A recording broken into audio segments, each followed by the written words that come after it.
Hello and welcome to Penmanship, a podcast about Australian writing culture. I'm your host, Andrew McMillen. Before I introduce today's guest, I wanted to briefly mention that my second book will be published later this month, on August 24th, 2016, by University of Queensland Press. It's called Skeleton School, Dissecting the Gift of Body Donation, and it's a work of immersive journalism based on my year of reporting from university anatomy laboratories, as I saw how the human body becomes a teaching tool and what medical students learn from those who have generously decided to donate their bodies to science. There are a handful of live events scheduled in the coming month or so, and I'd love for Penmanship listeners to attend. Firstly, in Brisbane, there is a launch at Avid Reader Bookstore on Thursday, 25th of August. In Sydney, there's a launch at Glee Books on Monday, 5th of September. And I'm speaking at Brisbane Writers Festival on Saturday 10th of September and Sunday 11th of September. You can find details for these events, including how to book tickets, at skeletonschool.com. Now, my guest in episode 30 is Kate Hennessy. I first read Kate's work in about 2009, when we were both contributors to the Australian music website Mess+Noise, where she was a critic and a feature writer whose work I greatly admired from afar since she was based in Sydney. It wasn't until 2016 that we met for the first time at the Rock and Roll Writers Festival in Brisbane, where we were both guest speakers. In the intervening years since I first saw her byline, Kate has worked as a music and arts critic for the Sydney Morning Herald, The Guardian Australia, and The Quietus, among others, as well as travel writing for a range of Australian and overseas publications. Outside of freelancing, she works in corporate writing and editing, and teaches courses on music journalism and professional business writing.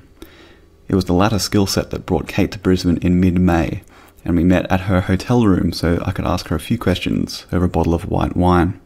Our conversation touches on how she learned to make boring things interesting while working for a corporate writing agency, why she decided to become a freelancer as she approached the age of 30, and how it turned out to be a perfect fit for her, why she received hate mail from a musician after writing about his band in the Sydney Morning Herald, why the supply and demand in the travel writing business is worse than in music journalism, and why she thinks live music is like sex.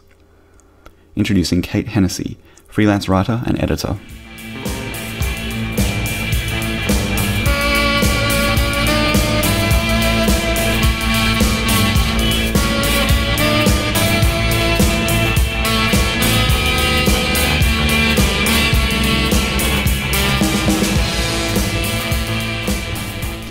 Welcome. Thank you. What are you doing here in Brisbane? I'm teaching. Business writing. A writer teaching. Has this been a recent addition to your career? No, I've been doing it for about 3 years or 4 years with the Australian Writers Centre. Does it come easily to you, teaching?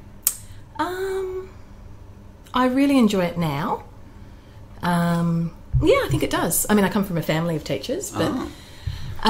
but this is adult education. I would not want to teach kids. I really like adult education. I find it really touching that people pay money and turn up full of hope that they're going to leave kind of... I don't know, I just find it really touching, and that they trust me with it, and, the contact with people all day is really good because I'm always on my own otherwise. So the client you're doing this work for, what's their name? It's the Australian Writers Centre. Right, and you've worked with them for some time, is that correct? Yes, they used to be known as the Sydney Writers Centre, but then they launched operations, whatever, that sounds a bit serious, but in Melbourne and Perth, so now they're the Australian Writers Centre. And what will you be covering tomorrow in your course? It's called Professional Business Writing, and it is an in-house course with a property developer. So a bunch of people who write at work come along and learn how to... It's kind of... It's based on the concepts of plain English. So it moves them away from management speak and corporate speak and all of that gobbledygook and over-formal language and convoluted sentences and all of that, and back to kind of just speaking plainly, basically. Does writing in that plain style come easily to you? Because I've become familiar with your work. I know we've been emailing probably for 6 years or something. We only met recently for the first time, not far from here at the Rock and Roll Writers Festival. Yes. And I've been a big fan of your music writing and music criticism for that entire time. But writing for business is a bit of a different skill. Yeah. Well, that was... I've always done that as well. So, it's funny because I probably have a really different style when it comes to music writing, and I could probably take some of my own tips to the business students. I don't think I write very plainly as a music writer, but business writing, it's different. It's a whole different thing. Right. People just want to get on with it. They don't want to be spending 2 hours kind of languishing in an email about something procedural. Do you know what I mean? Yeah, so it's sure. it's like I really do separate the two things. No, your music writing is very colourful, which is why I like it so much. I was going through some of your archives this morning in preparation for this, and it's very colourful and descriptive and emotive. Like you touch on all these how do I say emotional elements of how the music makes you feel, and when you're attending a live show, how the music hits you in its physicality and all that sort of thing. Yeah. Does that sort of thing come easily to you? Did you have to work quite hard to get to that point where it comes out so clear? Do you mean, does music writing come easily to me? Yeah. No writing comes easily to me. I mean, business writing does, and copywriting and all of that kind of stuff that I do, but no, it doesn't actually. I truly, I'm a really slow writer. And Dave Faulkner and I had this kind of really great moment. It was at one of the meetings we had for the Australian Music Prize. He's the chairman of the prize, and he's a critic himself for the Saturday paper. Yes, he's a critic for the Saturday paper, but obviously a fairly new music writer. And he kind of confessed to me. He was like, "Kate, it takes I think he's got some sort of ratio of 100 words an hour or something like that." And I was like, "Dave, it's normal. Like, it's normal." So I'm a really slow writer, actually, to be honest with you. I would like to be faster, but Dave also said, funnily enough, that when he reads my stuff, and this was a huge compliment, I think he meant it as a compliment, that it reads like it kind of just fell onto the page. I think that's a compliment. I don't know, Andrew, is it? But but it doesn't. It never falls onto the page. It certainly feels that way to me as well. It all comes out very fully formed and clear and colourful. Like I said, it's not business language, but it's a lot of interesting adjectives. And I just went back over your review of the Drones album I See Seaweed, which you also referred to at the Rock and Roll Writers Festival on a panel with Dave Faulkner. Yes. And that review is fantastic. And you begin that review in particular, if we could zero in on it for a moment, by talking about the fact that the Drones are so revered by critics, and Gareth Lydiard, the singer and songwriter of the Drones, is a very literary person himself. Yes. So you kind of felt like you had to come in behind a master and try to summarise his work. That review in particular, you mentioned on the panel at the Rock and Roll Writers Festival that for Mess and Noise you were paid $50, and yet... Did I say that? You did, okay. But I'm guessing you spent hours agonising over it, and as well as listening to the music itself. Yeah. Is that kind of par for the course as far as music criticism goes for you? There's absolutely no ratio between the amount I get paid and the amount of time I put in. But I never went into it with that expectation. That kind of changed a little bit with the Herald, because I was kind of turning things around a little bit faster.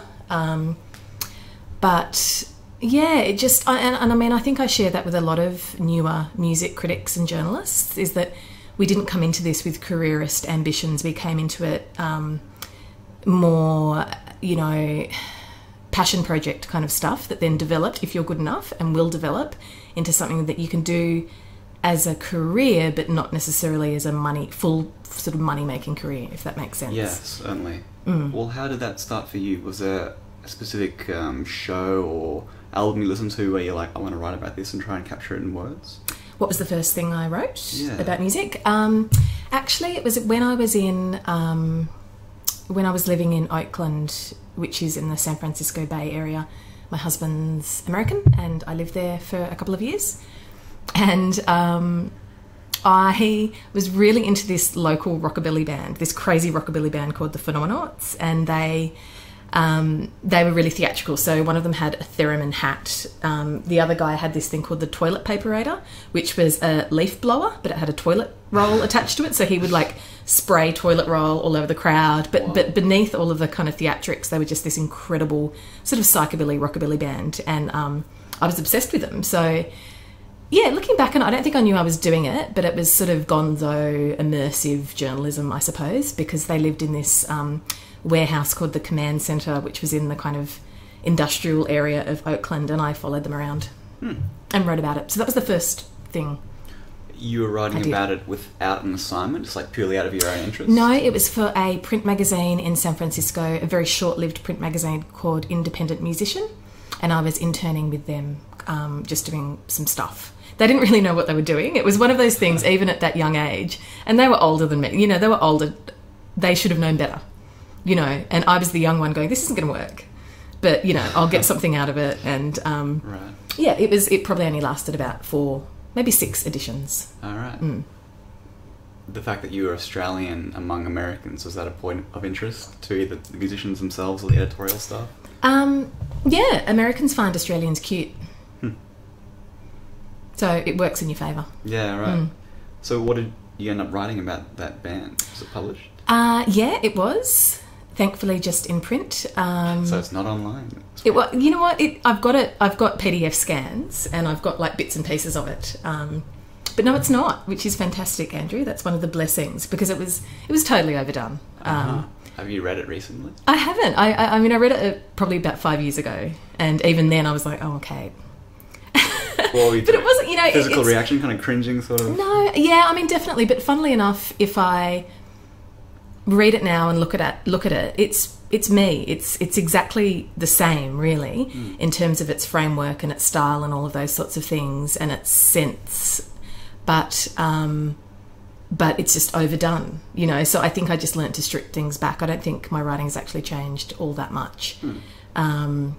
I would maybe have liked my writing to have changed a little bit more, but I haven't really had the editorial guidance, to be honest with you. All right. Yeah. I've had a little bit, but, you know, I've never really been kind of raked over the coals. I think I've always been just good enough for editors to, you know, they've got a limited amount of time and they're going to spend their time on lesser writers, I suppose. I've never really, you know, been... I mean, I'm not saying my writing has been perfect, but yeah. Do you think that's the nature of music writing or music journalism, that a writer develops their own voice or comes to the table with their own voice, and it's either a yes or no sort of proposition for editors? Does that ring true? Yeah, definitely. I thought that was just a street press thing, but it kind of continued. And I mean, look, there's been some deviance to that, and I'm probably underestimating the fact that I am probably a little bit better at writing for different audiences than I'm kind of suggesting here. So writing for the Herald for a couple of years, I did change my style, not significantly, and sometimes I got pulled up. But yeah, I'm pretty good. I mean, I was a journalist before I became a music writer, so I know about audience. I know about writing to your crowd. Well, okay, let's rewind then. Did you grow up loving books and writing and aspire to be a writer? Is that kind of your story? Yeah, I was always going to be a writer, I think. My first degree was in creative writing at Wollongong University. I didn't finish it, but I switched to politics and history, and then I went to Berkeley University in California and finished my politics and history degree. And I think, that creative writing kind of experience I had in Wollongong, I was too young. It was... You know, it was that classic thing of not having the stories yet. You know, to write fiction. Yeah, to do creative writing. Yeah, and it was a pretty new degree, but so I think the politics and history was sort of a reaction against that. I was like, okay, I need to be out in the world a little bit more, and I'm interested in politics and so forth. What was the link to journalism then? How did I get into journalism? Okay, so that link is several years later. When I came back from America, my second kind of go in America, I couldn't find a job, and I ended up working for a company called IT Journo. So they had two names. They were known as Media Connect and IT Journo. Right. And I joined them as kind of their sub-editor and data entry person.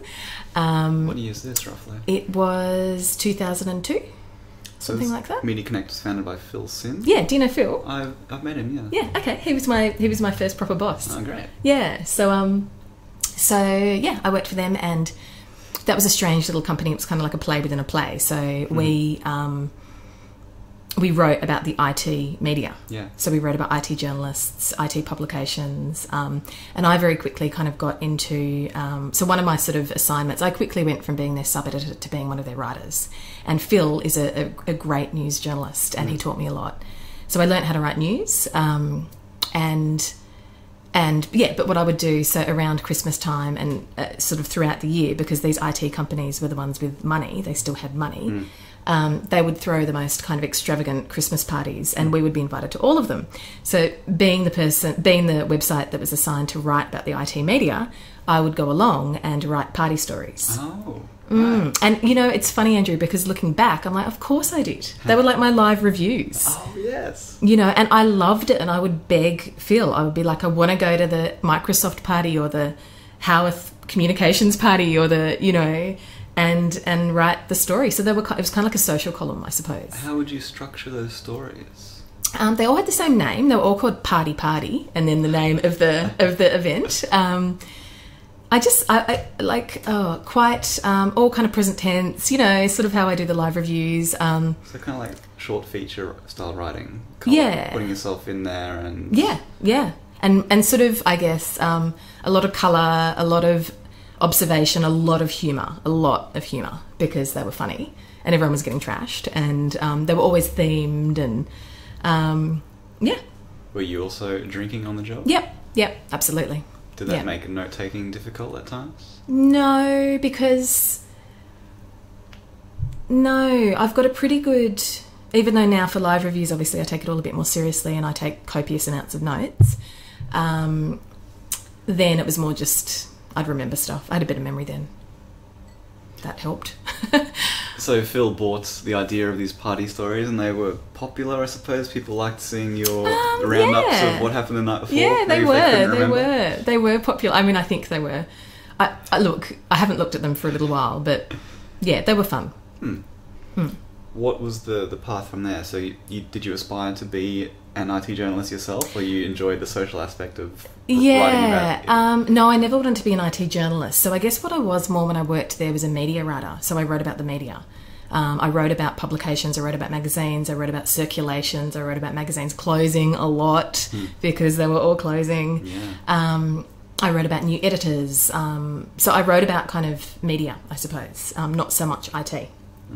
And yeah, I left because I kind of got poached, I suppose, by a company called the Editor Group, who are a corporate writing. They're a writing agency. So I was a writer and editor for them for 2 years. So they approached you? Yep, they did. And they read your party reviews? Yes, they would have. We want Kate. Yeah. yeah. Although it was really different. But actually they got me on board because they needed someone to go in-house at a big IT company called Cisco and do internal communications there. So I was completely out of my depth at Cisco. I was doing like scripts for the CEO to do sort of live video stuff. And yeah, you know, looking back on it, it was pretty... Now I know what it was. It was pretty high-end corporate communications. Yeah. And I was probably not getting paid enough to do it. But yeah. But it wasn't really me. Cisco was such a strange organisation. It was very blokey. I felt quite alienated, I think. I mean, I loved working there in a way, but I knew I wasn't going to stay. Is there anything that you learned in particular for writing scripts for CEOs and that kind of thing? Yeah. A lot of techno-babble sort of buzzword type phrases? No, look, it was more because they were a sales organisation, it was IT. Oh, that's one thing. Okay, there's two things I learnt at... I mean, there was more than that, Andrew, but I kind of cut my teeth in corporate writing, writing press releases about routers. Oh, that's a niche market. Yeah. So I learnt to... And I would spend days on them, you know. No, I wouldn't. I'd spend about a day and a half because you have to do interviews and so forth. But I learnt to make boring things interesting. So, you know, writing a press release about a router is a pretty good way to do that. And I learnt that everything has a story. So I would tell a story. And the other thing was this CEO I worked with, or maybe he was a managing director, would do this thing. He was so bloody busy and important. So when I went in and kind of briefed him on the topics that I had drafted for him to talk about to camera, he would do this really cool thing where he would use... So it was really off-putting for me for a little while because I didn't know what he was doing, but he would use the meeting with me to kind of run through and practice his script. So he was kind of doing two things at once. I don't know, and I think I learnt from people like that how to be efficient, right, and how to kind of, not that I am particularly anymore, but I found that really fascinating, how people use their time in multiple ways at the same time. So the editor group hired you to work for Cisco. Is that kind yes, of exactly. So I was kind of pimped out. Yeah. And were they your only client at that time? Was that a full-time? Yeah, so I was employed by the editor group, and I was at editor group 2 days a week, and I was in-house at Cisco the other 3 days a week. Right. And then through my Cisco connections, and I did like being at Cisco, I don't want to sort of say anything bad about them, but through my Cisco connections, I ended up working with, so I gravitated towards the corporate social responsibility stuff they were doing, and I did a lot in that area. And I met the small agency who were quite sort of very influential actually in Australia in the corporate social responsibility field, and I ended up getting a job with them. So I moved into corporate social responsibility consulting, but it didn't work out, and it was it was not great. Okay. And I left and I went freelance. So that's how it all kind of came to an end with me in a normal job. So I've only really had, that was like 2 years in total. And before that I had shift work and media monitors and freelance stuff. So I've only really had like a normal job for 2 years of my life. You worked for media monitors. Talk a little about that. What did that involve? Because I've seen that name, I've seen their work when my publisher sends me things that have appeared in the media about my book. Comes through. They're called iSentia now. Oh yeah, right. Yeah, they're not called media monitors anymore. They got bought.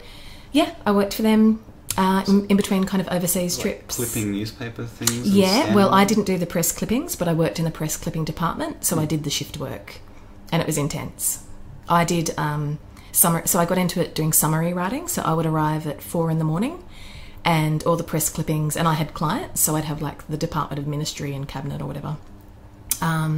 Mostly kind of governmental clients. I think I had the Commonwealth Bank, and me and 4 other writers would go through all of the clippings that were in that particular client's folder and summarise them and write summaries. So their press person, when they arrived at work at 8 a.m, didn't have to read all of the press clippings. They just would read our summaries of those. And it was super high pressure. So they were literally clippings back in that, what year are we talking?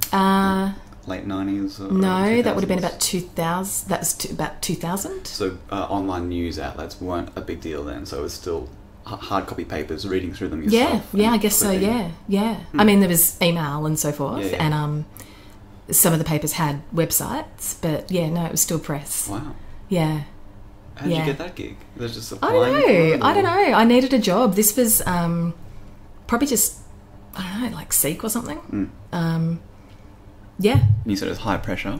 Yeah, it was really hard. Had to get it all done by the time the next person arrived in the office? The press officer. Yeah. It was just, like quite dense kind of articles, and some of them would be about governmental stuff, some of them would be about, banking and so forth, and you had to read the article and spit out something short, concise, and yet not kind of leave anything crucial out. Yeah. Wow.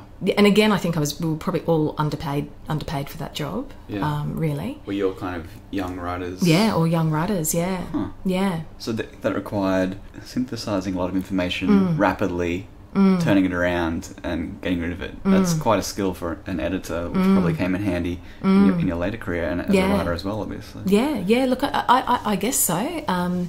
And I went overseas for about a year, and when I came back, I got another job with Media Monitors because I still knew the people.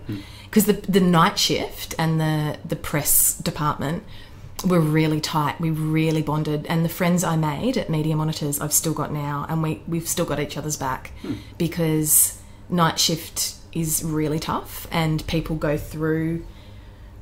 You're so much more exposed to your colleagues when you're arriving, and for a time of that, I lived in the Blue Mountains, and so I was getting up at 2 a.m. to go to work, and there's just there's more rawness, I suppose. I mean, the protocol is you never, when your colleagues, when you arrive, whether that's at 11 p.m. or midnight or 4 a.m, on the night shift, and they say, "How are you?" You never say tired.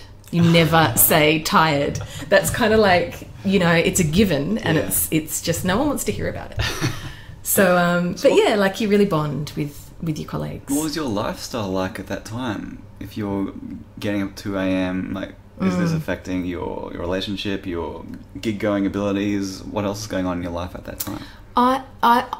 You know, I was just really, I felt really lucky to have a job. I was, at that particular point in my life, kind of confused and didn't really know what to do, and my boyfriend, now my husband, was still in America, and I was just kind of all over the place anyway, so this was sort of perfect for me.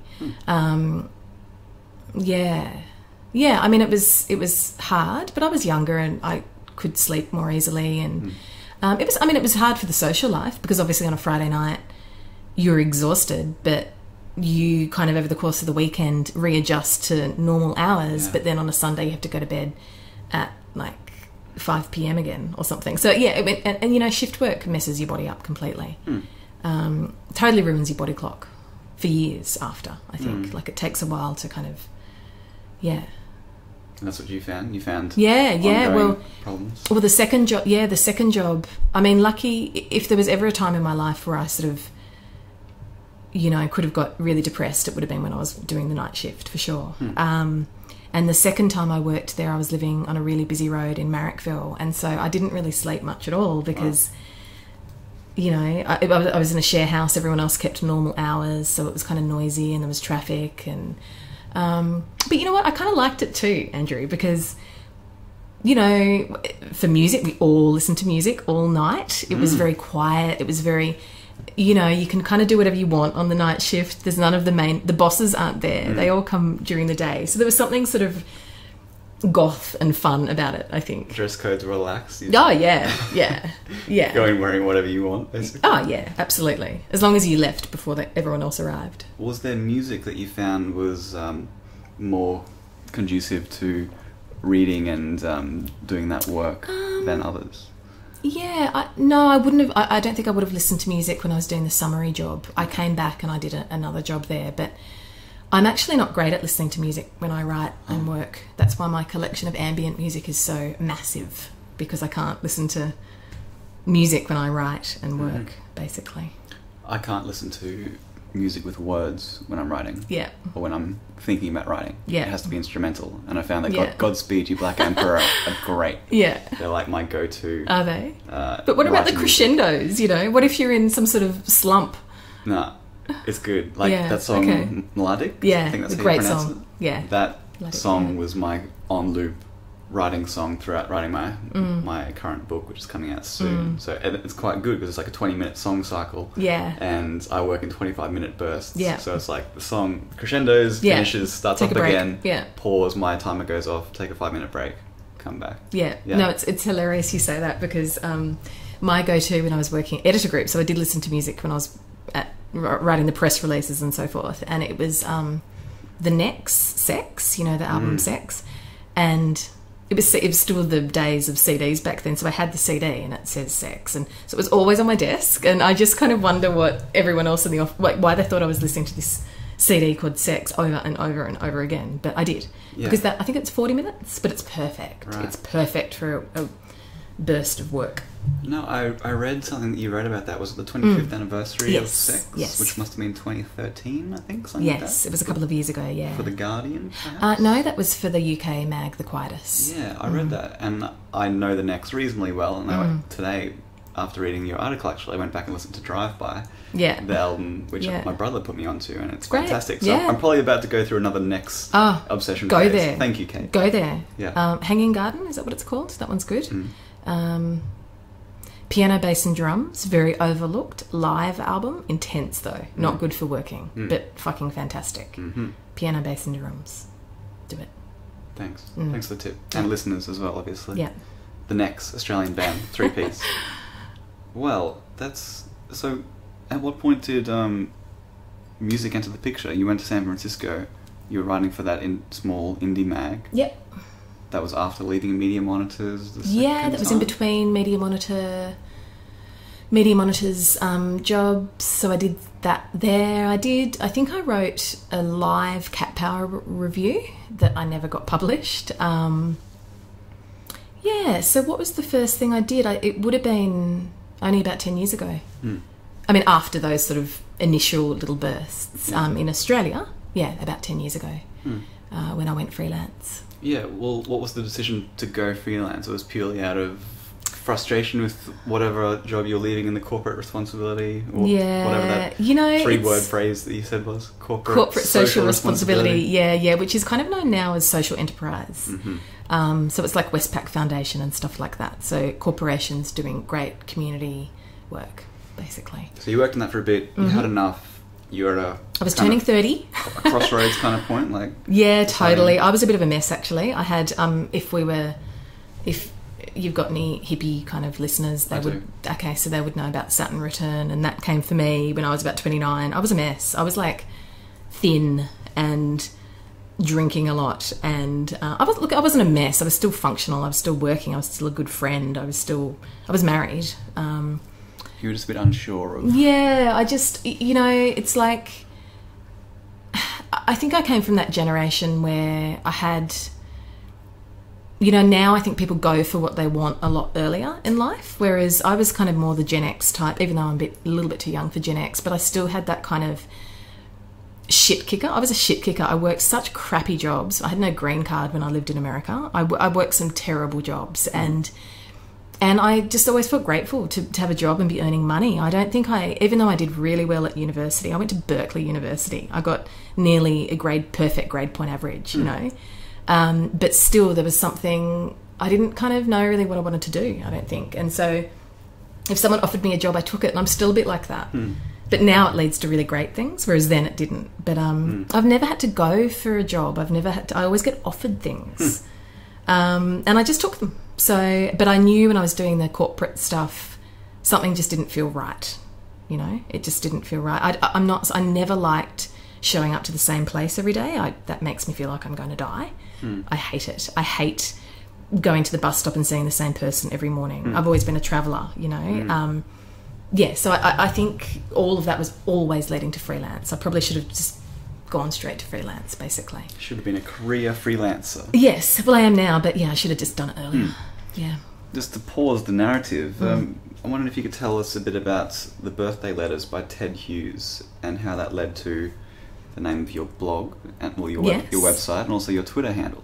Yes, although they're two kind of different stories. So the name of my website is The Smallest Room, and the name of my Twitter handle is @smallestroom, and also my Instagram, so I've just got it all over the place. What does that represent? So that's kind of a different story. That came from...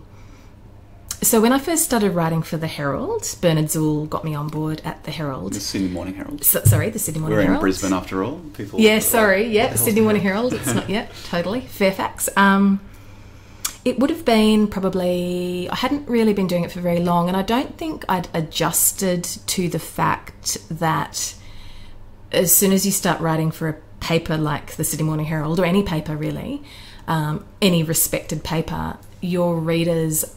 all of a sudden you've got more gravitas and you've got a little bit more power, and people are going to take things more to heart, because I'd just been writing for Street Press and Mess+Noise and all these sorts of things, and I wrote a bad review. A negative review. A negative review, sorry. I've never written a bad review. Yeah, the review itself was great. Well written. Sorry, so I didn't like this album at all. And I wrote the review, and then after it came out, I didn't even know it had come out. Obviously with papers, you don't really know when it's going to come out or whatever. But I knew when I got the hate mail. So it was really long and really aggressive and really personal, quite gendered. It came from a man who was absolutely livid that I had negatively reviewed his band. But in amongst all of the sort of vitriol and personal attacks and who the fuck do you think you are, Kate? Who are you anyway? Like totally kind of... He called me high and mighty Lord of the Pen. Who are you? Who do you think you are, Kate? A high and mighty Lord of the Pen? And I was like, totally. Like, that is excellent. That's like, I love that. So that kind of became my... my Twitter sort of handle. Description. Yeah, awesome. My Twitter description, yeah. Which is a joke that only you and he would get. Yes. Well, now you've told our listeners, they'll be well aware of it also. Yeah. Well, it's funny because I took I took the review down off my website. I did learn something from that though. But then I sort of republished it, and then he sent me another round of hate mail. So I had to actually go to his label, and I didn't tell anyone. I didn't publish it. I think if I were another person, another journalist, someone who maybe wanted a bit of attention, I would have published his emails because people would have loved to have read them. But I do respect privacy, and he did email me personally, and I just wouldn't. I'm not going to publish someone else's email, even if they're horribly aggressive. But he sent me two, and they were long. So you don't want to say who it is, obviously, but just to give some context, we're talking small band, only known in Sydney, or like bigger Triple J sort of band, or nationally kind of probably known band? Between the two. Okay. So Sydney band, yeah. Right. I mean, I would never say, and he probably regrets it too. And you know, and the one thing I did learn was my negative review, I think, was too. I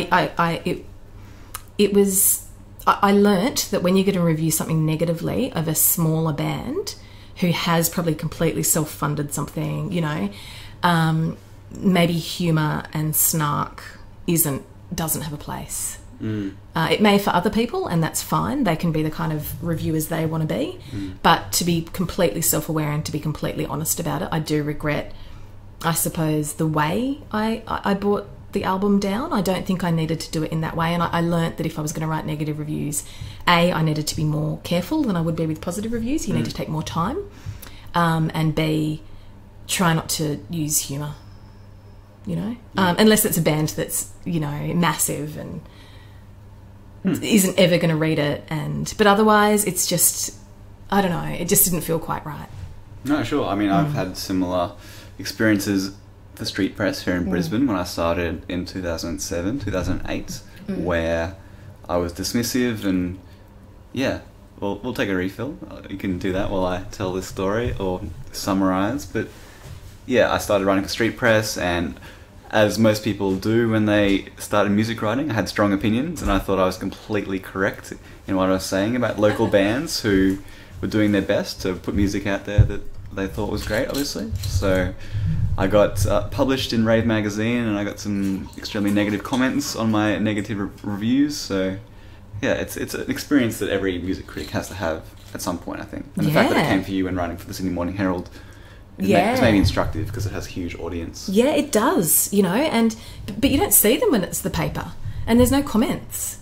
So, you know, and he wouldn't have done that in a comment. He wanted to do that personally. But I don't think I explained how it led to the name of my website. The smallest room. Yeah, so a little bit after that, I came upon that really super famous quote that probably lots of people would know from that German classical composer who, I think it was in 1891 or something like that. And his composition was unfavourably reviewed by a critic, and his kind of classic quote is, "I'm in the smallest room in the house. Your review is before me, but soon it will be behind me." And I don't know whether that means he was going to wipe his ass with it or eat it and shit it out. But either way, it's, you know, it's good. It's like, yeah, all right, mate. That's like, why didn't you just ignore it? Why didn't you wipe your ass with the Sydney Morning Herald? Why did you feel like you had to come to me and put me through that? You know, so I love that idea of the smallest room, and it's also kind of a bit of a hat tip to Virginia Woolf, a room of one's own, and also this kind of idea that I'm kind of, I do always feel like I am in my own head, and it is a tiny little room, and so yeah, for all of those reasons, I just thought it was the perfect handle, because prior to that, my website was called katehennessy.com.au. I think yours is Andrew. Yeah, and I don't know. I wanted something a bit more kind of. That's more for Google purposes, basically. Yeah, I know. You're smart. I'm not so smart. Although katehennessy.com.au still exists, I found today. Yeah. It's just saying, this doesn't exist anymore. Please go to the smallest room. Yeah. I'm keeping the domain name. Of course. Yeah. The minute you give it up, some arsehole will take it. Exactly. Put a porn site on it. Exactly. Yeah. There's other Kate Hennessy's, trust me. They're biting at my tails. Yeah. Yeah. Got to stay ahead of the curve, ahead of the Google ranks. So, just to complete that little link, tell me about the birthday letters by Ted Hughes and the significance of that. Yeah, well, so Andrew, as you would know too, because you get invited to do these sorts of things, I, over the past few years, have been doing kind of panels and speaking things, and all of a sudden people kind of want to hear about how you became what you are and what your process is and how you kind of got there. And so I had to sort of have a bit of reflection time and kind of go, well, why am I doing this? Why do I feel now that I could be nothing but a critic? What's the sort of, where did that begin? And I started reading some old journals and kind of thinking it through, and I was like, yeah, it was this birthday letters book. So basically I had a cousin who's actually from Brisbane, and as you know, as I was kind of going through my teenage years, he introduced me to a lot of kind of books and poetry and art and all these sorts of things, and I always felt hopelessly kind of like this little Blue Mountains hick, you know. I didn't know anything. He was the cool, chic cousin. Yeah, who was introducing you to... absolutely, like super sophisticated. Yeah. At least that's how I felt then, and still do. But anyway, so he gave me, and I'd already been reading some Sylvia Plath. I was a little bit older by then, but he gave me The Birthday Letters, which is a book of poetry by Ted Hughes, who is obviously Sylvia Plath's husband. And after she committed suicide, basically the concept of the book was he stayed silent about her. So he didn't do any interviews. He seemed completely unfeeling. And the whole story is really, really interesting. But what he was actually doing behind closed doors was writing one poetry on her birthday every year. One poem on her birthday, and then the kind of arrangement with the book publishing company was, you know, this is yours to publish. It's going to be called The Birthday Letters. It's obviously for my ex-wife, but you can't publish it until I die. So when he died, it was published. Wow. So Jeff, my cousin, gave me this book, and I remember kind of going to bed with it and sort of lying there reading the poems into the night and looking on the back cover. And as they do, books have little kind of extracts from reviews, and there was a review of The Birthday Letters from Seamus Heaney, who's an Irish poet himself, and his review, or the extract of his review, was just so fucking beautiful, and I just couldn't believe it. I couldn't believe that writing about someone else's writing could be so beautiful, and so kind of almost as beautiful as the poems, you know. But it wasn't just writing about writing, it was sort of his, there is of course the quote, which I can't quite remember now, but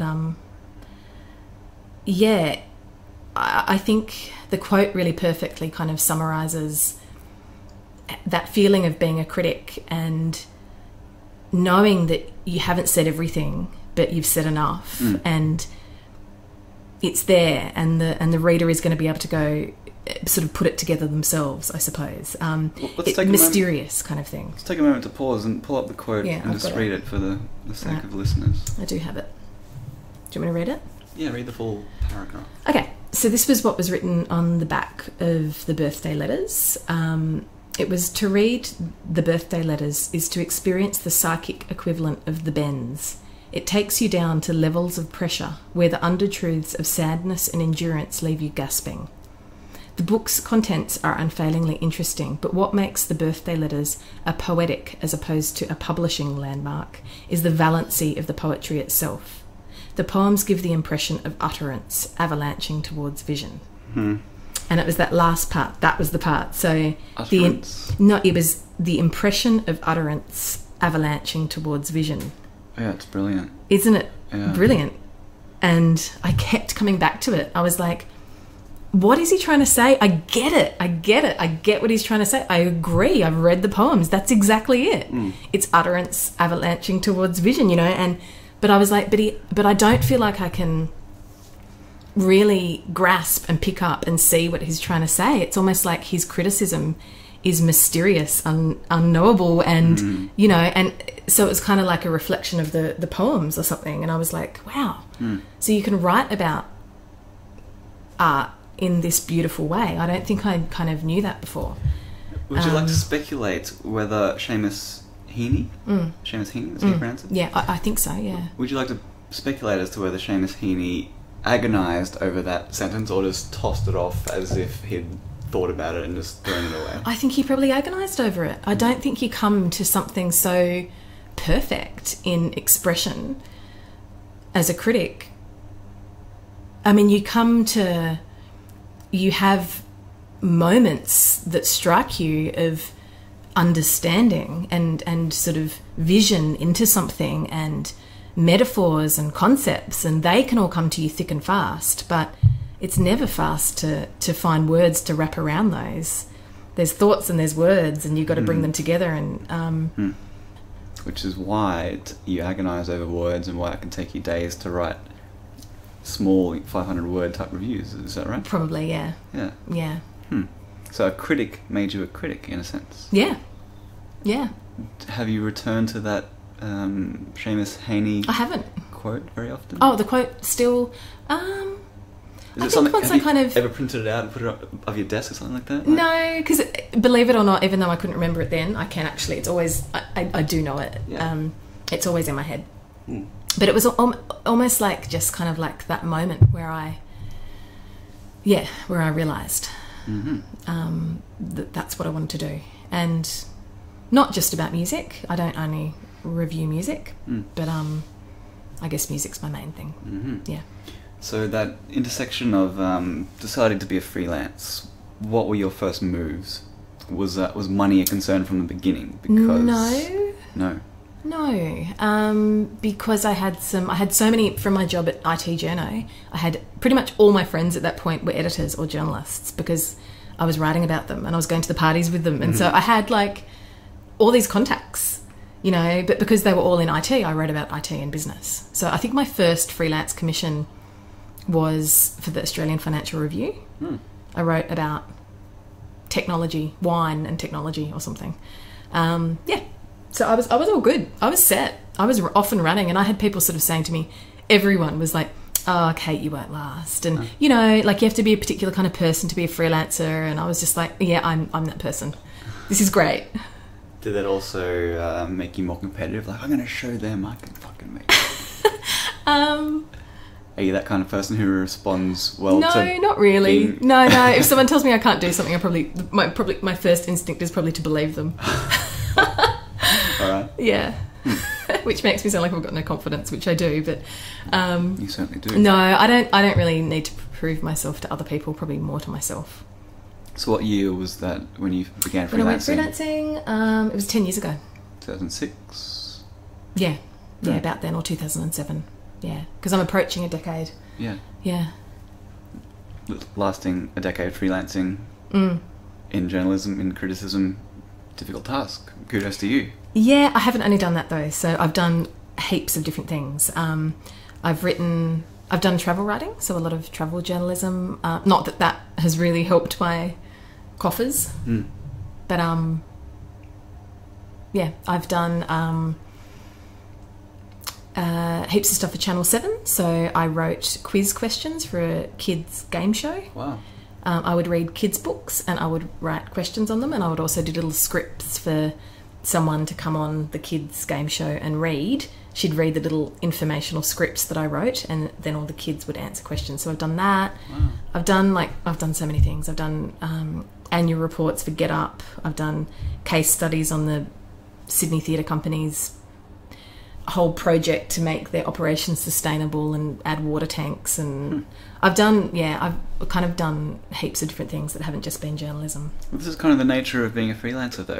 It's something I discussed with Benjamin Law, a past guest. Like you put yourself out there and people become aware of you, or they mention you through friends, and you get offered all sorts of weird jobs. Like you probably didn't set out to be writing quiz questions for kids' TV shows, and yet it came into your lap and you were happy to give it a shot. Yes.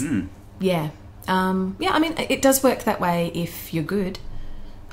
And I think that is kind of critical, to be honest with you, because a lot of people do this. They do the mix of journalism, and so when I say corporate stuff, I mean anything that's not independent journalism. So that would be the work for any kind of copywriting or anything like that. Which is not necessarily bylined. It's not bylined, and that's kind of my point, is that I think for a lot of people, they're like, okay, my byline stuff, that's me, that's my identity, that's who I am, that's the stuff I really put my heart and soul into. And then they do the other stuff pretty sloppily, I think, or maybe not with as much kind of rigour. And I've never done that. I don't know why, and I'm not trying to kind of put myself, you know, on a pedestal, but I've always done the best possible job I could, I suppose. Like, even, you know, I had a job for the Community Broadcasting Association of Australia.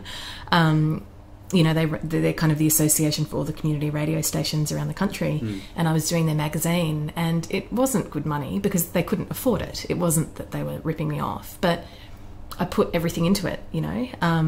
I don't know why. I don't know. Yeah, so it does mean that I do get a lot of repeat. Now, pretty much, I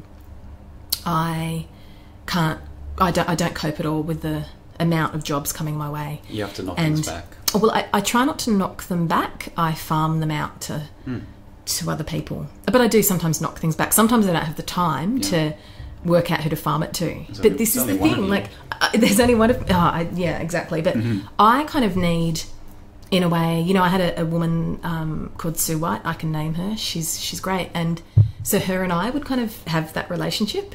But then she went on maternity leave, and I realised I need more good people that I can sort of pass work to, because a lot of people aren't that reliable with things, or they don't do them kind of well enough. And I think that's because they don't have their ego attached to it. Their ego is attached to the other thing that they're doing. The byline. Yeah, the byline.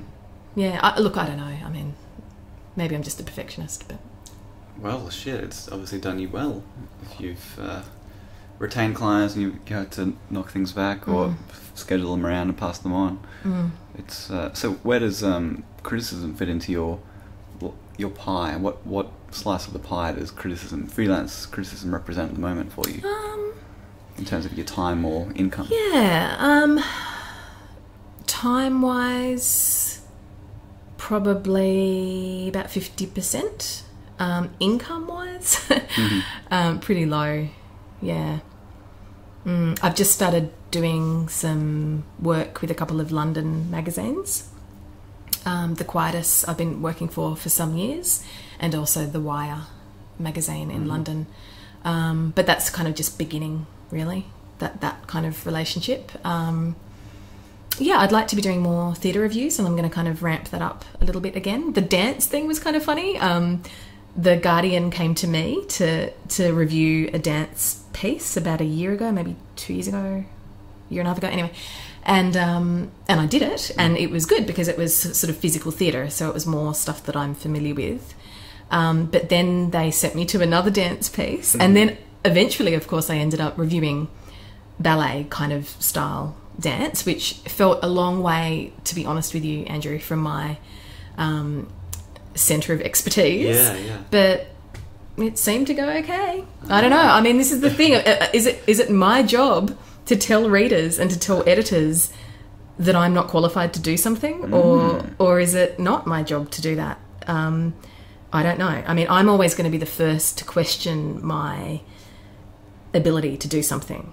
I try and kind of fight that because it doesn't get you anywhere, but I've got pretty classic imposter syndrome, you know.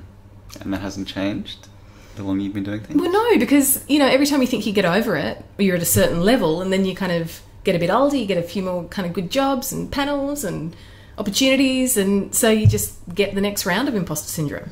I don't think it's ever going to end. I think you've either got it or you don't. It doesn't, you know, because it's sort of...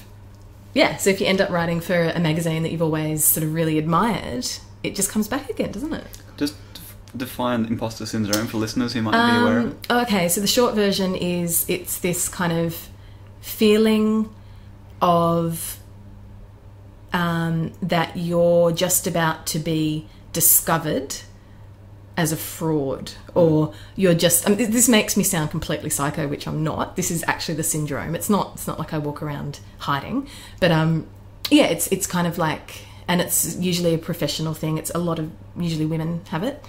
So it's basically feeling like you're actually not perhaps the person that should be doing the job you're doing.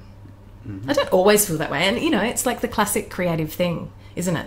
Sometimes you feel it, and sometimes you feel monumental levels of self-doubt, and then at other times you're like, I'm fucking excellent.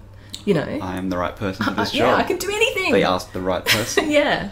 No, so it swings. It doesn't, like you said, it doesn't seem to go away. Like Lena Dunham has written quite extensively around imposter syndrome. Okay. She's an extremely high achieving young woman across multiple mediums. Yeah, it's I must admit it's not something that I've felt myself. No. Possibly because of the gender issue you just mentioned. But yeah, so is that how she describes it? How I described it? in terms, yeah, that's a very Is that your understanding of good it? definition. Feeling like a fraud? Yeah, or Yeah. feeling as if you're about to get tapped on the shoulder. You need to get the fuck out because we've just realised that Yeah, you're a complete pretending. faker. Yeah. No. Yeah, but look, I mean, and I think what I was just sort of saying then about how I oscillate between self-doubt and confidence, that's the classic creative sort of paradigm, isn't it? And I think, you know, that's what most creative people have. You know, if you don't, the self-doubt is what gets you moving, and it's what gets you kind of agitating, and those insecurities pull you somewhere. They pull you to get better, they pull you to read more, they pull you to, you know, if you're just constantly languishing in this sort of feeling of maximum confidence, you're going to get lazy, you know. So they work together as pulling and pushing. And but I also think the reason I kind of feel that way about my writing and my criticism and all my writing really is because I do approach it as my creative outlet.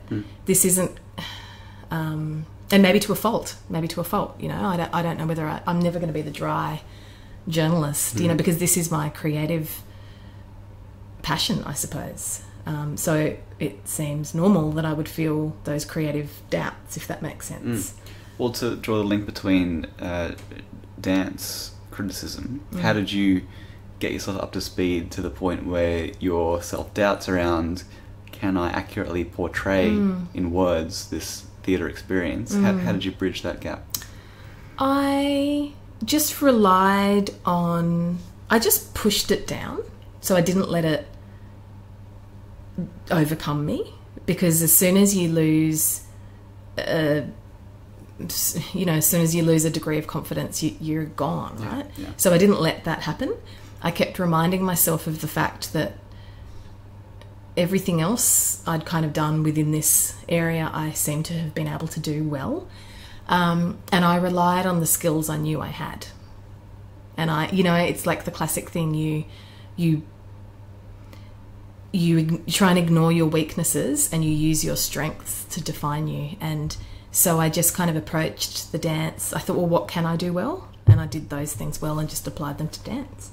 I think that's what I did. Yeah. And you didn't have anyone tapping you on the shoulder and saying, hang on a second, she doesn't know what she's talking about. No, I didn't. And funnily enough, and of course, I mean, I knew a little bit about it. I'm like, you know, I've been exposed to the arts for a long time. My mother has always sort of, you know, even when I was a kid, you know, taken me to things. So, you know, it wasn't like I didn't know anything about it, but dance was definitely the newest thing. But funnily enough, instead of someone tapping me on the shoulder and kind of saying, what the hell are you doing here? Oh, that was the other thing I did. I started actually reading other Australian dance critics and not to kind of disparage or kind of bring any of them down. They've been doing it a long time. They're great. But I kind of looked at what I was writing and what they were writing, and I thought, well, even I can see that I'm doing it just as well.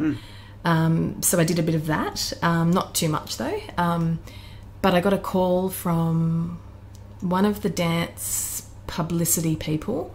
I can't remember which company it was, and she said that she was really happy that there was new voices writing about dance in Australia, and I had a few other people in the industry make comments like that. So I felt sort of validated. Yeah, for sure. Suppose. That's certainly validating. With live music reviewing at the Rock and Roll Writers Festival on the music criticism panel, you described live music reviewing as like sex. Tell me a bit about that comparison that you make. So I guess what I meant was it's kind of inarguable. So like sex, it either does it for you or it doesn't. And there's no arguing with that. It's a bodily response, I suppose, and it is a very physical kind of thing. So that's kind of what I meant. And I think I also find comfort in that, because my response to live music and my confidence as a live music reviewer is absolute.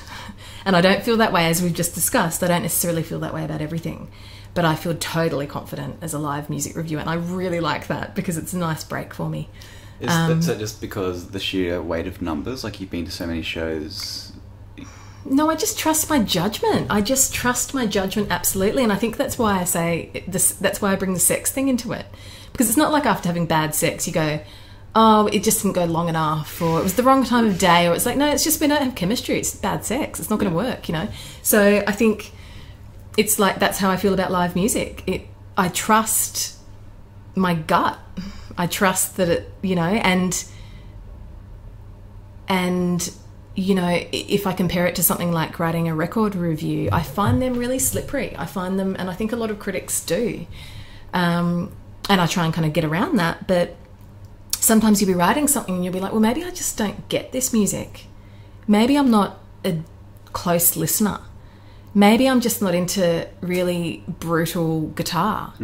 Maybe I'm the wrong person to do it. Maybe I should have listened drunk. Maybe I should have jogged to it. Maybe I listened too many times. Maybe I didn't listen enough times. Like, I feel like there can be, and I'm not saying I doubt myself when I review records necessarily, but there is that sort of constant internal dialogue which can make you feel like you're like a cat, you know, testing something.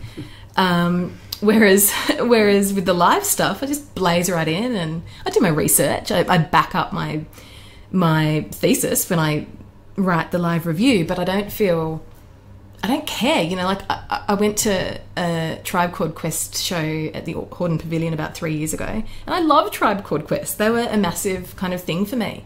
So I was really excited. It wasn't like I went into it in any way kind of holding back. And everyone in the place was just jumping up and down and it was terrible.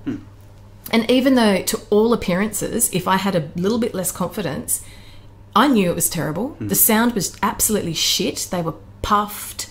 Like, it was just the whole it was wrong. It was all wrong. But if I had have sort of looked around me, to all sort of observational input was, this is the best show ever. And I was like, well, I might be the only one amongst 3,000. You know, so I've got that sort of ballsiness, I think, with the live reviews. I'm like, no, it was terrible. And I'm the one going home who's going to write a review about this, so yeah. Fuck all y'all. Fuck you all, you know.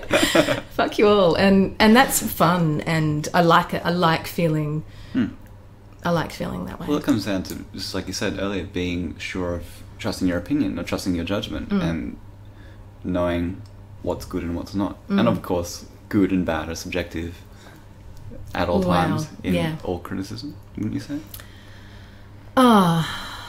What you think is good, because I may disagree. Yeah, of course. Yeah, okay, that's a fact. But it's not really something that I dwell on. I think I'm right. Yeah, sure. Yeah. You make a considered, educated judgment, and then you move on. Like, you put it down in words. That's the critic's job. Yeah. Define why you liked or disliked something, and then on to the next thing. And ignore everyone else, and don't read anything before you write, ever. Which is a lot easier when it's theatre. Oh, yeah, for sure. When it's theatre, because there's an opening night, or the critics go. Although I think some critics do read. I think you can smell it in someone's work when they've read someone else's review of something. And sometimes it can be scary, you know. Like, I wrote a kind of negative-ish review of a big Sydney theatre company production, King Lear, and I did feel a bit of, have I got this wrong? But you've got to go with, the thing is, you have to go with, it's such a practice in honesty, and that's what I love about criticism. You have to be, it's almost like one of the most honest jobs, I suppose, because unless you go with your instinct and your belief, and you can't do it, you get lost. You go off down some dark path, and no one can bring you back, and you fake it, and you know. So yeah, it's like You have to just go with what you believe. Have you made that mistake before, of reading other critics before you file your copy? I may have done it once or twice accidentally, but I would have probably rapidly stopped, because I know for me it's poison. I can't do it. Other critics differ. Yeah, and I mean, I think it sort of depends what you're doing. If you're doing some sort of big pop culture record and there's been a bunch of albums coming out, reviews coming out, and you want to kind of differ to those, or maybe your criticism is partly about the reaction to that record. But I don't tend to write those kinds of pieces. My pieces are very close to the work. Yeah. And so I have to stay close to it, I suppose, and I can't put people in between us. Yeah. Yeah. Makes sense. You've also spoke on that panel at the festival about taking albums for a walk. Yeah. Do you do much album criticism of late, or like you kind of... Yeah, I'm doing... so the main thing I'm doing at the moment is a Guardian, like a 3-monthly Guardian column. Yeah. And I listen to a lot of stuff to pick the kind of final 10 for that, and then I write 10 sort of reviews of Australian stuff. And you like taking things for a walk? Yeah. So I think the whole idea of listening at your desk is sometimes necessary, and of course I do it. I listen to music at my desk all the time. But if it's a record I'm reviewing, I would not do it I think it's insulting to kind of think that you can review something on a stream on your shitty desktop speakers. I mean, I have great speakers now. They're fantastic. Yeah. They couldn't be any better. But yeah, so I play things on my stereo. I listen on headphones, and I often walk by the river or by the beach. I used to live out by the beach, so I'd walk. I walk a lot with records. And I walk a lot if I'm blocked. Something always loosens up. Yeah, and I mean, it's especially easy in winter because it's nicer to walk. If it's like really humid and awful and you're walking around listening to something, you're going to be all like, my hair's sticking to my neck, you know. Yeah. You're probably going to have the shits, but I really like that kind of overcast winter sort of long walk with music. Wearing a hoodie. And totally. Yeah. And your tracksuit pants and like... And if I'm particularly inspired, I'll be stopping all the time to take notes, and I can sort of put something together after a walk. Is that just on your phone, or do you... iPod. Pen and paper? I've got a classic iPod. Right. So you're you mean notes? Taking notes, yeah. Both. Pen and paper? Both, pen and paper. Because I always have my pen and paper anyway for live gigs, because you can't do notes on your phone at a live gig because it pisses other people off and it draws attention to you. I went through this whole really funny stage where I was doing reviews for the Herald, so I was getting sent live reviews for the Herald, and I was getting sent to these really big kind of gigs at the ASA Arena and whatever, and they always, do you know this, Andrew, they always put the reviewers together, they always sit you together, which is really excruciating, and so I would be there with my tiny little, my tiny little notepad, scrawling my tiny little notes in the dark, and then there'd be these other reviewers with these massive iPads and their phones out and very clearly sort of being like, look at me, I'm the reviewer. And I actually find it really humiliating. That's awful. It's like travelling, like it's cool to have travelled. It's cool to be a live reviewer, but you don't want to be seen travelling, like grappling maps in your sneakers. Yeah. Looking like a total dag, and that's how I feel when I'm doing a live review. I feel like I don't want to be seen or noticed. I really don't want to be noticed. Bernard Zool said the very same thing on this podcast. He did too. Yeah, he does get noticed though. He does. I've been with him at gigs. You're that guy from the Herald, and you just stay next to him, slowly move away. Yeah, yeah. Let him cop the flak. You don't want that. You want to be anonymous for sure. Just on the topic of album criticism, you told this story at the Rock and Roll Writers Festival, but you mentioned an Australian artist in one of your recent Guardian columns, which had a big impact for them in terms of sales. Gentle Force. So he is a Sydney producer, and I have loved his work since his first record. I think it was his first record, Sacred Spaces, and I still play it all the time, and that was 6-7 years ago. And so obviously when he came out with the new album, I was, and it's fantastic. And so I kind of listed him first. And these Guardian pieces do really well. I don't know, they do well. Lots of people read them. And perhaps my write-up of his particular record, maybe because it was first, or maybe it was because it really came across how beautiful this album is, and such longevity. His albums are worth buying because you're going to listen to them for years. It's not going to come and go. And apparently because obviously as a music writer, you underestimate, well, you don't think you've got any impact. You don't even think people are reading it. Maybe some people do, but I prefer not to think people are reading it, actually. Yeah. I always get really freaked out when I never look at my website stats. You can go to your website and see. Yeah. Maybe that's because when I had katehennessy.com.au, my search term on multiple months was naked old men playing chess, and somehow people were typing in naked old men playing chess and coming to my website because I had one photo from Budapest, which was old men playing chess, and then I had someone else search for Kate Hennessy naked. And I saw that someone out there. Sorry, it's Andrew. This is totally off topic. I'm really sorry. This is the porn website that we were talking about earlier.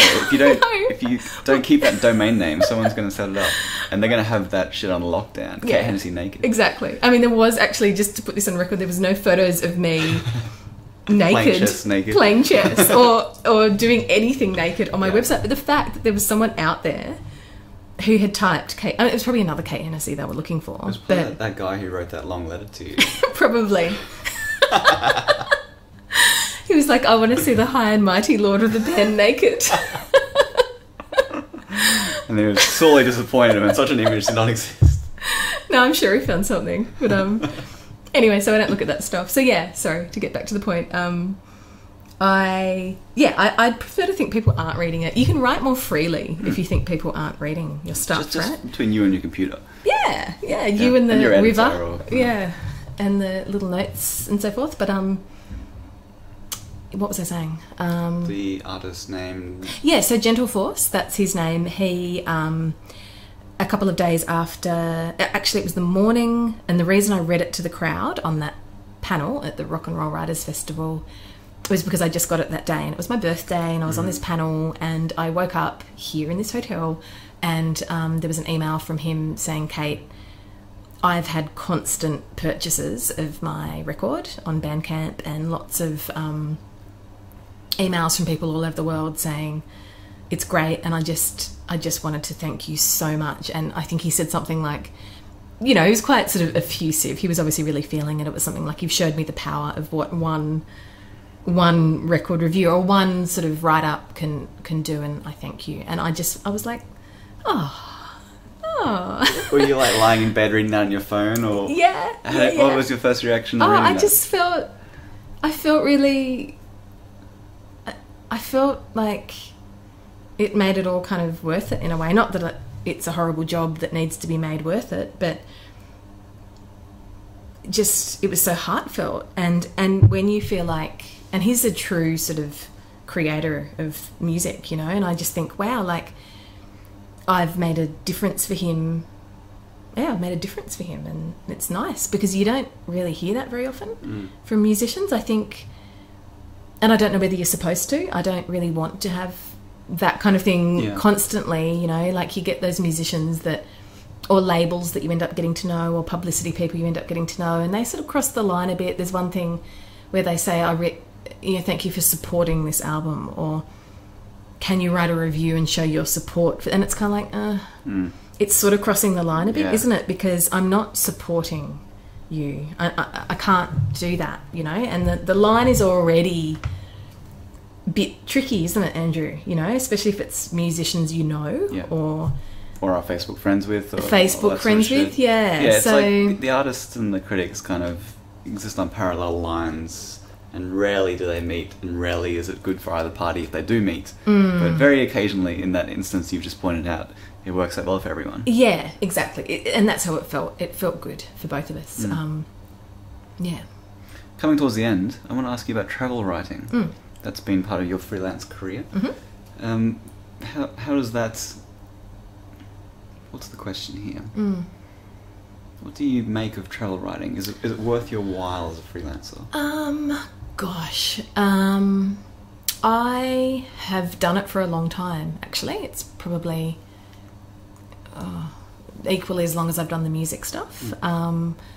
I began my sort of travel writing thread as an independently funded travel writer, which I'm really glad about, because the whole world of being a professional travel writer, which is all about famils and all about, you know, tourism agencies, and do you know what a famil is? Well, please define. We've not so spoken about a this travel on the podcast famil, before. it's industry jargon, so it's abbreviation for familiarization trip. So once you become a travel writer of someone they want to target, or you've got a certain bunch of publications publishing you, you get taken, obviously, on a junket. It's like a junket. It's a junket. But and they're fantastic.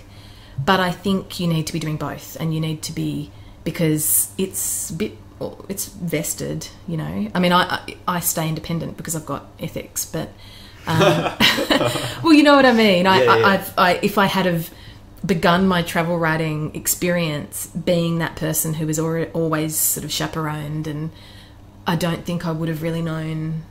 Yeah, but look, I mean, obviously I love it for the obvious reasons. I love writing. I love traveling.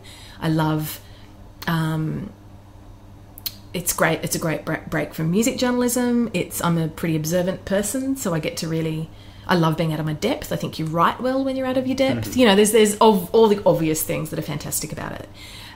From an industry side, I've done some cool stuff. I went to Taiwan earlier this year. I went to Papua New Guinea late last year, but you can get really screwed around, like so screwed around, because the supply and demand situation is almost more grievous than it is with music journalism. What do you mean? Well, everyone wants to do it, and so I mean the PR people are really professional, I would have to say, but I can tell you this because why not? But I went all the way to Papua New Guinea late last year. I went on behalf of a magazine. I won't name the magazine, but if you work it out, fine, because I'm never going to deal with them again.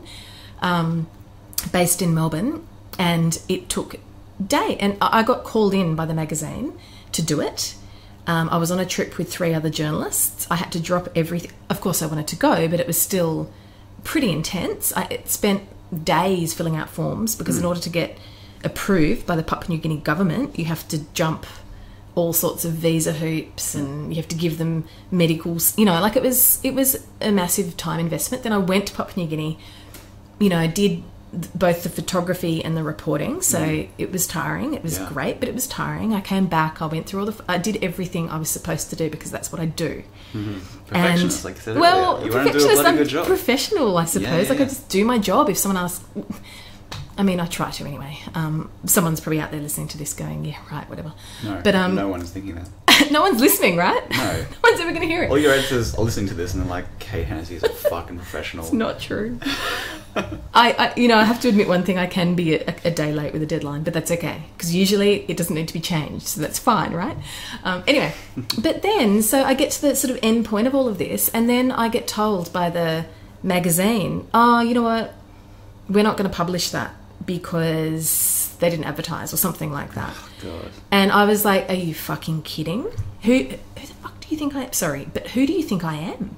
Do you seriously think that I just give up everything, spend days doing visas, go to another country, promise the government that I'm going to give them, you know, I signed forms, come back, spend a week writing it, going through give you the article, and then you just decide, like, holy shit, what is this power dynamic? What is going on here? Because that is not cool. That is not cool. You can't do that, you know, and that kind of thing can happen. Jesus Christ. Because there's always someone else who wants to do it. So in terms of, like, really, I don't know, it's a whole... Eventually I managed to get another publisher, but I don't think that kind of thing would be rare. God, that's a headache. Yeah. To say the least. So, travel writing, where do you stand with that now? Are you a bit shy on it? No, I mean, I just won't... I'll probably make sure I deal with publications that wouldn't do that kind of thing. I think one of the things I like about it is because now I feel like I sort of get the whole music industry and the labels and the magazines and what you've got to do and the formats, and now I teach the course how to be a music journalist. You know, like I've got it. I've got a grip on it. Travel journalism I really enjoy because it's like this whole mysterious kind of, there's a lot of mystery to the whole way it works. And I like that. I like feeling kind of out of my depth. I hate it, but I like it. So I'm gonna stick around. And I've always done it, you know. It's difficult though because I don't really take holidays anymore, and I do get exhausted. I get really exhausted. You don't take holidays where you're not writing about the location? Yeah, I can't do it, Andrew. So now, even if I go to, doesn't matter really where I go, I can go to my parents' place in the Blue Mountains and switch off. But otherwise, I'm like, I could really do a great travel article about this. And my husband will be like, oh no, like, can't we just kind of chill out? But yeah, so this is the problem with travel writing. If you're an actual traveller, everything becomes a sort of a research trip. Yeah. Yeah. Well, on that topic of familials and junkets and that sort of thing, you did a story last year for AWOL about the Gama Festival. Talk a little about that. And I read it today. Great story. Thanks. Very well done. Great photos. I didn't take those. I know. I saw your credit. The lack of credit. It was like the Yothu Indie Foundation or whatever. But at the bottom it says the writer travelled as a guest of Qantas? X and Y. Qantas and someone else. Yeah. So how does that work for you? Yeah. Well, for something like that, I needed that because I couldn't get to the festival without a charter flight. So the Yothu Indie Foundation, who put on Gama Festival, which is in far northeast Arnhem Land, it's the most remote festival you could ever go to in Australia.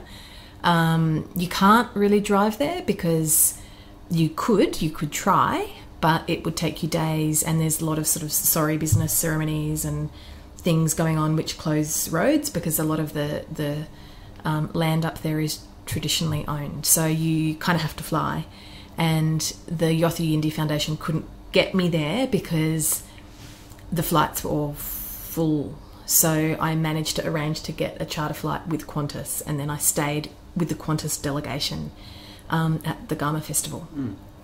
Yeah, and I mean, I think that piece was interesting because, and this is what I do tend to do, and this is probably my flaw as a travel journalist, or maybe what's the opposite of flaw? Strength, thanks. I tend to be, it's really, there's something inherently kind of preposterous and a little bit insulting about the fact that they may send people to go and view, and I'm not just talking about Gama, so even Papua New Guinea, something like that. They send a bunch of white, women, we were all women, to this remote community in Papua New Guinea, and we observe and take part in things, and then we come back, and something in me rubs wrong when I'm supposed to write an article about them and their culture. It's like I was there for 6 days. I made some fantastic observations, but they weren't about their culture. The observations were about us and how we reacted and how I felt and how I was challenged. Not all about me, but I think that's probably what you noticed in that Gama piece as well. I mean, you can't go to Yolngu land up in far northeast Arnhem Land where they've been there, they've got an uninterrupted kind of connection. Such a strong, proud, majestic sort of place. And the idea that I was supposed to come back and write about those Aboriginal people, I couldn't, and I did. I wrote my observations, but I'm not going to make anything. And so that's why in that article, I think what I did multiple times all the way through it is my reflections were more on the white fellas. Yeah. Like, how do we react to this? That whole thing where we're trying to work out how does the Yidaki, how does the didgeridoo carry so far, and how do the singers' voices carry so far? And you've got a bunch of white fellas kind of trying to work it out, so, and also the main thing I noticed was all these white people there, and I was kind of doing it, but I stopped because I couldn't bear it. Everyone was just peppering these Yolngu people with questions like, what's that plant? Is that a medicine plant? How do you get the bark off that? What are these berries? And I get that that was their way of showing interest in their culture, but it's almost like, slow down. You can't just come here and ask all these questions and then walk away. Like, you just need to watch. Maybe you need to come back to this festival every year for 10 years, and then maybe you can get some insight. But is this making sense? Yeah, sure. And you address that in the text article, itself. yeah. So my sort of observation, I can observe my own kind. I can observe my own culture. I can observe myself and my own people because I'm steeped in it. I get it. I get where we're coming from. But especially with something like Aboriginal culture, I've got too much respect for it to think that I can kind of inhale it and then breathe it out in an article, you know? So that kind of applies across all of my travel journalism. I have a bit of a discomfort. Maybe it's a productive discomfort, but there is something a bit... what's the word, a bit, whilst it's great to be a fresh eye, you know, presumptuous, I think. There's something presumptuous about the idea that you can send someone somewhere and they can come back with insight. Like that, you know? It's got a phrase that I read before, parachute journalism. You parachute into a place, take your notebook and pen, look around, make some judgments, and then get out of there and move on to the next story. Yeah, where you'd be better off checking yourself out. But you also addressed that point in the texts by asking one of the Indigenous women, like, what do you think about the fact that we come in and ask all these questions? All the questions, and she was like, they feel very privileged that people are interested in, and she understood that's how we show interest by asking questions. Yeah, exactly. It was well done. I thought yeah, exactly. Although that's what she said, but I observed something different, you know, and not necessarily with her, but when we were on that hike, and that poor guy, you could tell he was just like digging deep, you know. I tend to go with what I observe sometimes more than what people say to me, if that makes sense. No, for sure. People can say one thing and mean another. Yeah. And I think they just think, these white fellas with all their questions, you know. All their questions, and then they just want to write things down, and they want to categorise things, and they want to, you know... Yeah, it's an interesting festival. I would recommend everyone go. Yeah, you definitely got me interested after reading that piece. Is there anything else you want to talk about that I haven't asked you about, Kate? It's been a great conversation. No, I mean, I'll keep talking all night. So it's been a pleasure speaking with you, high and mighty Lord of the Pen. I should get that back, shouldn't I? As my Twitter tag. You should tattoo it on your back or something. I don't know. Naked, high and mighty Lord of the Pen. Thanks for talking to me, Kate. Thank you.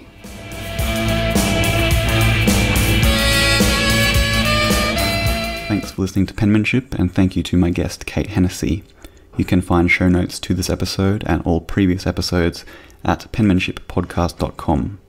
If you have feedback, I would love to hear from you. My email is andrew@penmanshippodcast.com. You can also find the show on Twitter @penmanshipau and on Facebook. The theme song is Eternally Yours by Laughing Clowns. That's it for now. Until next time.